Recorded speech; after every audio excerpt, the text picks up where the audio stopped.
আমাদের দেশের স্বৈরাচারী সরকার, জুলুমবাজ সরকার, আতঙ্কবাদ সরকার, এই কালা কানুন বাতিল করতে হবে। ওয়াকফ বোর্ডকে আমাদের কাছ থেকে আমাদের কাছে ফিরিয়ে দিতে হবে।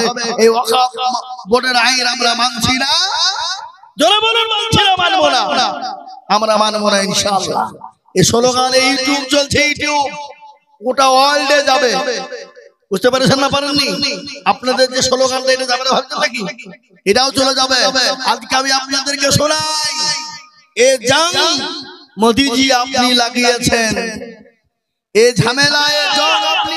আমরা সন্তানকে এতিম করে জাহাদের ময়দানে যেতে পারি, আমরা তো সেই কারা যারা নতুন বিবাহ করে বিবিকে বাসর ঘরে ফুল সজ্জায় রেখে দিয়ে জাহাদের ময়দানে জাহাদের জন্য গিয়ে গর্দান ঝুলিয়ে দিতে পারে, সেই জাত আমরা।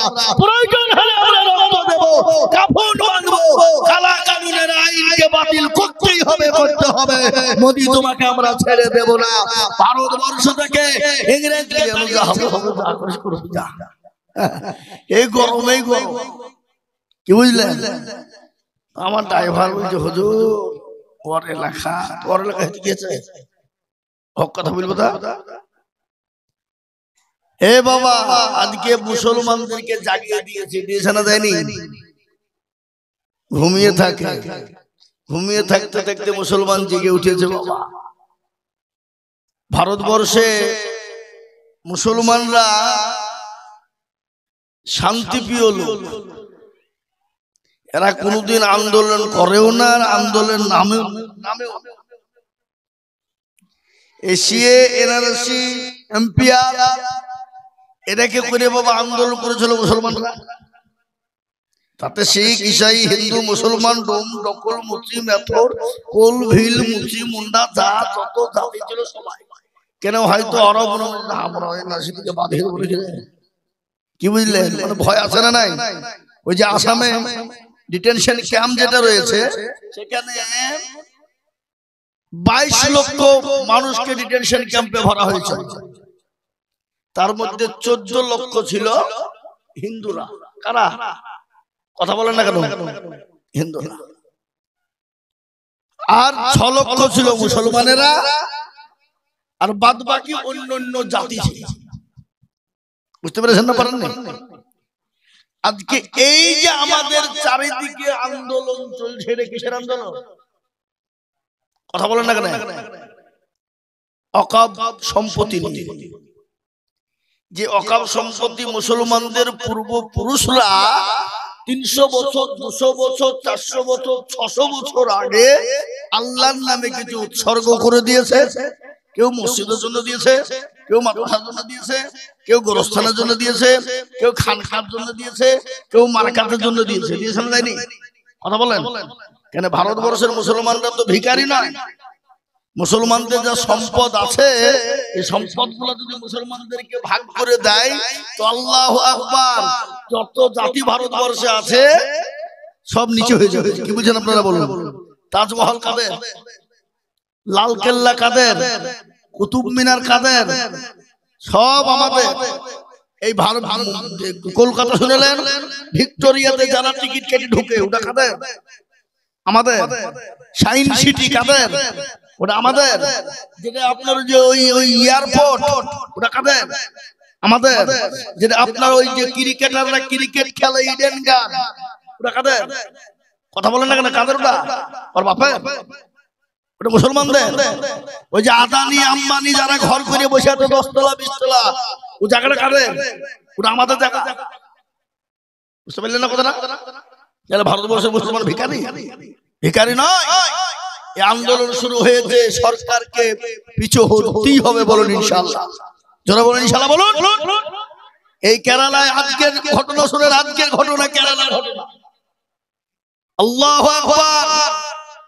বোম্বাই, দিল্লি, গুজরাট, মহারাষ্ট্র, সুরাট, পুনা, ইউপি, মুরাদাবাদ, সাহারানপুর, উত্তরপ্রদেশ, অন্ধ্রপ্রদেশ, পশ্চিমবঙ্গ, বোম্বাই, দিল্লি, তারপরে ত্রিপুরা, মেঘালয়, মণিপুর, উড়িষ্যা, বিহার, ঝাড়খণ্ড, পশ্চিমবঙ্গ, যত জায়গায় মানুষ নেমেছে, তার থেকে সব থেকে উত্তাল শুরু হয়েছে কেরালার বুকে।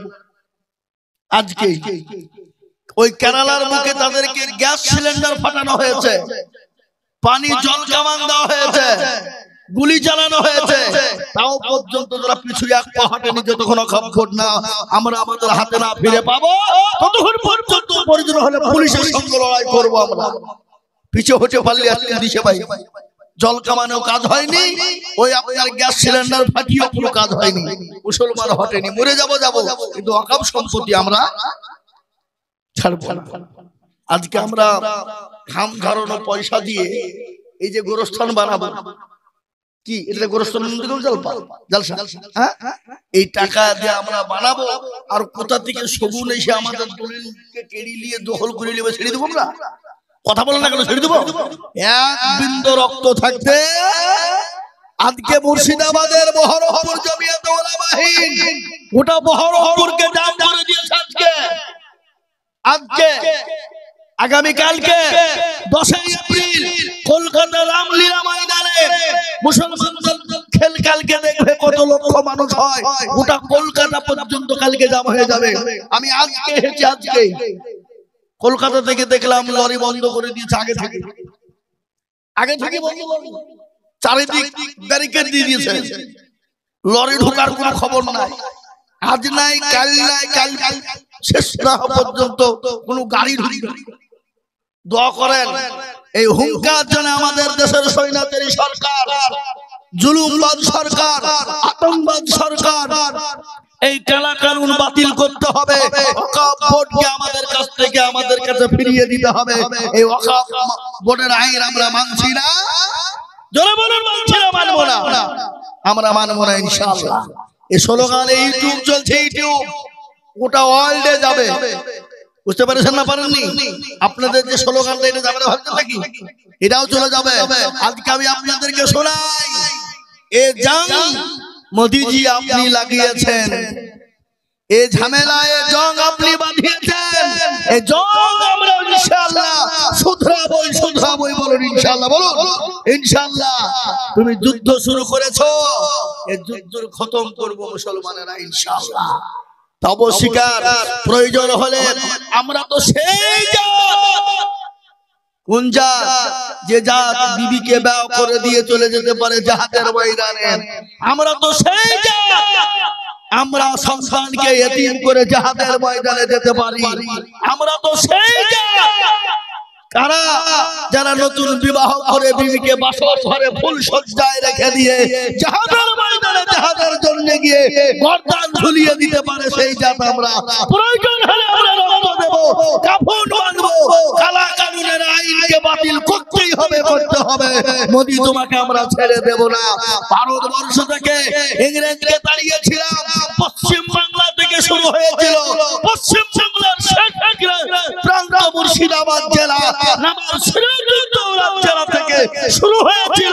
এই নবাব সিরাজউদ্দৌলা থেকে শুরু করি আমরা মোদিকে গদি থেকে সরাবই, বলুন ইনশাআল্লাহ, তোরে বলুন ইনশাআল্লাহ।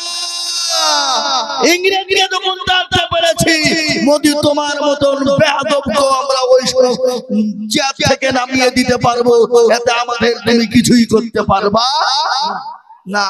তোমার বুলেট, তোমার বোমা, তোমার গুলি, তোমার প্রশাসন কত আছে বের করো। আমাদের 56 ইঞ্চি বডি তোমার সামনে খুলে দিব, তোমার যত গুলি আছে চালাও। তবে শিকার এই ওয়াকফ বোর্ডের আইন আমরা মানছি না, মানবো না। কালা কানুন বাতিল করতেই হবে, নচেতে আন্দোলন আমাদের বন্ধ হবে না। শিখ ভাইরা কৃষি আন্দোলন করে, কৃষি আন্দোলনের আইন যখন ফিরিয়ে নিতে পেরেছে, আমাদের সঙ্গে যোগ দিয়েছে কৃষি ভাইয়েরা, আমাদের সঙ্গে যোগ দিয়েছে শিখ ভাইয়েরা, আমাদের সঙ্গে যোগ দিয়েছে হিন্দু ভাইয়েরা, আমাদের সঙ্গে যোগ দিয়েছে খ্রিস্টান ভাইয়েরা, আমাদের সঙ্গে যোগ দিয়েছে বুদ্ধ ভাইয়েরা। আজকে তারা আমাদের সঙ্গে সাথ দিয়ে তারা আন্দোলনে নেমে পড়েছে। আমাদেরকেও প্রয়োজন হলে মাথায় গামছা বেঁধে, মাথায় কাপড় বেঁধে আমরাও লড়াইয়ের ময়দানে নামবো, বলুন ইনশাআল্লাহ। কিন্তু মুসলমান শান্তিপ্রিয় লোক, কোনো ক্ষতি করে নয়। আমাদের আন্দোলন হবে শান্তিপ্রিয় ভাবে। আমাদের আন্দোলন হবে রুলস মেনে, আমাদের আন্দোলন হবে বড়দের কথা অনুসারে। বুঝতে পারলেন না? পারলেন না? গত পরশুদিন জঙ্গিপুরে আন্দোলন হয়েছে, জানেন? আন্দোলনে কিছু আরএসএস মার্কা বিজেপি বজরং তারা ওই মজলিসের ভিতরে ঢুকে গিয়ে পুলিশদেরকে ইট পাটকেল মেরে পুলিশের গাড়িকে পুড়িয়ে দিয়েছে।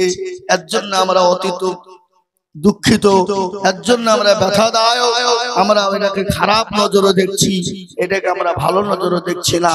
সুতরাং যারা ওই কাজ করেছে তার মধ্যে আজকে একটা বেরিয়ে গেছে, আজ বেরিয়ে গেছে একটা। বুঝতে পারলেন? এটা চক্রান্ত করেছিল কে, কারা করেছিল সেটা আজকে বেরিয়ে গেছে। দেখা গেছে আজকে বেরিয়ে গেছে, একজনকে পাওয়া গেছে। ইনশাআল্লাহ এই ঘটনা ঘটিয়েছে তদন্ত করছে পুলিশ প্রশাসন এবং অপর দিকে মানুষ এসে তদন্ত চলছে। ইনশাআল্লাহ যারা পুলিশের গাড়ি পুড়িয়েছে, পুলিশকে ইট পাটকেল মেরেছে, বেরিয়ে যাবে ইনশাআল্লাহ। বলুন ইনশাআল্লাহ। মুসলমান লড়াই অন্যায় ভাবে করে না, মুসলমান ন্যায় ভাবে অন্যায় লড়াই করে, করে না? করে না? জোরে বলো। আর এই লড়াই আমাদের বাপ দাদার সম্পত্তিকে রক্ষা করা লড়াই। আমার মসজিদকে কেউ দখল করে নেবে, আমি দাঁড়িয়ে দাঁড়িয়ে ললিপপ চুষবো? কি বলছেন আপনারা? বলুন। হ্যাঁ, আমার মাদ্রাসাকে দখল করে নেবে, আমি দাঁড়িয়ে দাঁড়িয়ে ললিপপ চুষবো? না, আমার গোরস্থানকে কেউ দখল করে নেবে, আমরা এক বিন্দু রক্ত থাকতেও ছেড়ে দেব না। বলুন ইনশাআল্লাহ। বলো। আপনাদেরকে যদি আলেম ওলামারা ডাক দেয়, এই ডোমকুল সাব ডিভিশন যদি ডাক দেয়, আলেম ওলামাদের নেতৃত্বে আমরা যাওয়ার জন্য প্রস্তুত আছি না নাই? জোরে বলুন, আছি না নাই? আল্লাহকে দুই হাত উঁচু করে দেখা, হাত তুলে আল্লাহকে দেখে নেন। ইনশাআল্লাহ আমরা প্রস্তুত রয়েছি। আমি এখন আমার জালসার বক্তব্য খালি এই স্লোগানই চলছে বাবা, এই ওয়াকফ নিয়ে লড়াই চলছে, শুরু হয়েছে। আমাদের বড়রা বলেছে যত পারবে ওয়াকফ নিয়ে বয়ান করো। এখন হাদিস কোরআনের বয়ান রাখো, এখন ওয়াকফ নিয়ে শুরু করো। আজকে শুনলেন এই ওয়াকফ সম্পত্তি যদি খোদা না খাস্তা আমাদের কাছ থেকে চলে যায়, আপনার বাপ যদি মারা যায়, আপনার বাপকে আপনি কবরস্থানে মাটি দিতে পারবেন না, দিতে দেবে? ভারতবর্ষের সব থেকে বড় ক্রিমিনাল হলো একজন, সে হলো উত্তর প্রদেশের মুখ্যমন্ত্রী, তার নাম হলো টাকুলজি যোগী আদিত্যনাথ নারায়ণ। সে হলো ভারতের সব থেকে বড় ক্রিমিনাল। সেই হারামখোর মুসলমানদের সম্পদ দেখে তারা লোভ সামলাতে পারছে না। মুসলমানরা আন্দোলন করছে, মনে হচ্ছে ওর বাপের টাকা বলছে 2 লক্ষ টাকা করে জরিমানা হবে আন্দোলনের আগে। উত্তরপ্রদেশে আজ নেমে পড়েছে সবাই মিলে, তোর কত টাকা জরিমানা করবি? তোর বাপ কত টাকা দেখেছে? চালা গুলি, তো কত প্রশাসনদের গুলি আছে। মুসলমানরা মৃত্যুকে ভয় করে, যারা বল করে, করে না। এ বাবা, ওরা তো হলো গরুর মুখ খাওয়ানো, কি কথা কর না কেন? আর আমরা হলাম গরুর দুধ খাওয়ালো। আর আমরা খালি দুধই খাইনি, আমরা হাড় পর্যন্ত, পায়ের পাপ পর্যন্ত চিবিয়ে খাওয়ালো। কি কথা বলছেন না কেন? হ্যাঁ, আমরা হাড় পায়ের পাপ পর্যন্ত চিবিয়ে খাওয়ালো। ও আমাদেরকে তো কায়দা করলে হবে? মুসলমানকে দেখেছে কিন্তু মুসলমানের আসল রূপ দেখেনি। জঙ্গলে পোষা পশু আছে, রয়্যাল বেঙ্গল টাইগার আছে না নাই? ভারতবর্ষের জাতীয় পশু, কি ঠিক না? জোরে বলো। জাতীয় পশু। কিন্তু ওই জঙ্গলের ভিতরে আরেকটা পশু থাকে যে ঘুমিয়ে ঘুমিয়ে কাটায়। যেদিন উঠে যায়, যেদিন জেগে যায়, সেদিন গোটা জঙ্গলটাকে তছনছ করে দেয়, তাই না? সেই পশুটার নাম হলো সিংহ। আমরা হলো সিংহের জাত। মুসলমানদের যে ঘুমিয়েছিল, আজকে মোদিজি এই জঙ্গ তুমি লাগিয়েছো, এই যুদ্ধ তুমি শুরু করেছো, এই যুদ্ধ আমরা মুসলমানরা শেষ করব ইনশাআল্লাহ। তবে শিকার তোমার হাতে ওই ওয়াকফ সম্পত্তি আমরা তুলে দেব না। অমিত শাহ গুন্ডা, সে আবার বলছে এটা মুসলমানদের ভালোর জন্য আমরা করছি। ওরে বাবা, মায়ের চেয়ে মাসের দরদ বেশি। হ্যাঁ, কথা কন না কেন? বউ বলছে স্বামী মূল্য তো কি হইলো, সতীন তো বিধবা হইল। বুঝতে পারলেন আমার কথা? কে বলছে? বউ বলছে, বিবি বলছে স্বামী মূল্য তো কি হইল, সতীন তো বিধবা হইল। মুসলমান দরদি, ওরা মনে করছে মুসলমানদের মাথাতে গোবর ভরা আছে, তুমি যা বলবা যেটা বলবা সেটা শুনে নিব আমরা। অত সহজ নয়। আমরা খালিদ বিন ওয়ালিদের উত্তরসূরি, আমরা হযরত আমির হামজার উত্তরসূরি, আমরা হলো হযরত ওমরের উত্তর। কি খবর? দুজনে একসাথে? আচ্ছা যাও যাও, আমরা সেই জাত। সুতরাং আমাদেরকে পিছু হাঁটানোর মতন ক্ষমতা কারো নাই। আল্লাহ আপনাকে আমাকে সকলকে সুবুদ্ধি দান করো। এই আন্দোলন আমাদের চলছে, চলবে। জোরে বলুন, চলছে, চলবে। একবার স্লোগান দিয়ে বলেন, চলছে, চলবে। সুতরাং অকাম সম্পত্তি আমরা ফিরে পেতে চাই। প্রয়োজন হলে আমাদের যেখানে যাওয়ার প্রয়োজন আমরা যাব।